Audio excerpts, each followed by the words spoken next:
Corona తెలుగులో ఒకలాగా ఇంగ్లీష్లో ఒకలాగా మనందరం పలుకుతూ ఉంటాం.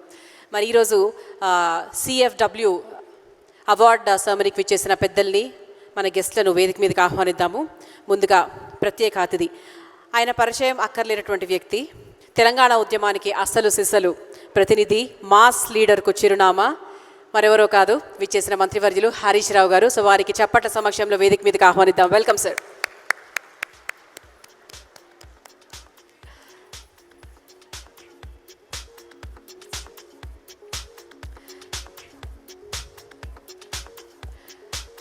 గణపతి అంటే మనకి రానున్న కాలంలో ఇప్పుడు వినాయక చవితి రాని వచ్చేస్తుంది. మరి వారికి ఎకో ఫ్రెండ్లీ, ఇప్పుడంతా మనం ఆర్గానిక్గా వెళ్తున్నాం కాబట్టి వారికి వినాయకుడిని అందిస్తూ వారికి స్వాగతం చెప్తున్నాం. Welcome sir.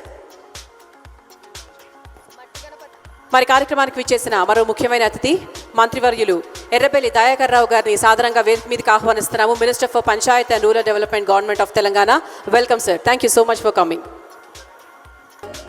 మన HMTV చైర్మన్ మన వామన్ రావు గారు తెలుసు కదా మీ అందరికీ. సార్ నమస్తే. అసలు నన్ను ఎందుకు పిలిచారు వేదిక మీదికి అన్నట్టుగా చూస్తున్నారు వామన్ రావు గారు. సార్, మీ సమక్షంలో అలాగే విచ్చేసినటువంటి పెద్దలందరూ కలిసి ఈరోజు జ్యోతిని వెలిగించి మన కార్యక్రమాన్ని ముందుకు తీసుకెళ్తుందిగా ప్రార్థన. హరీష్ రావు గారు, అలాగే ఎర్రపల్లి దయాకర్ రావు గారు, శ్రీకాంత్ గారు, అలాగే వామన్ రావు గారు, సో వీరందరి సమక్షంలో ఈరోజు జ్యోతి ప్రజ్వలన కార్యక్రమంతో ఈనాటి మన కార్యక్రమాన్ని ముందుకు తీసుకెళ్తున్నాం. ఇంట్లో పూజ చేయాలంటే ముందుగా దీపం పెట్టాలి, దీపంతోనే సురు చేసుకుంటాం కదా. అట్లనే మనది ఇంత మంచి కార్యం మనం ముందుకు తీసుకుపోవాలంటే ముందుగా మనం జ్యోతి ప్రజ్వల చేయాల్సిందే. ఒకసారి గట్టిగా చప్పట్లు కొట్టరా.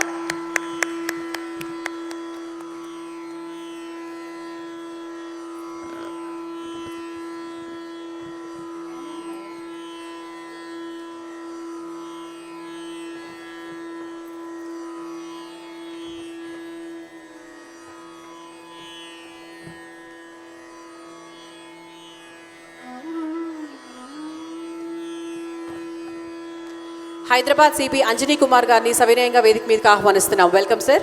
మీరు కూడా దయచేసి మా జ్యోతిని వెలిగించే కార్యక్రమంలో భాగస్వాములు కావాల్సిందిగా ప్రార్థిస్తున్నాం.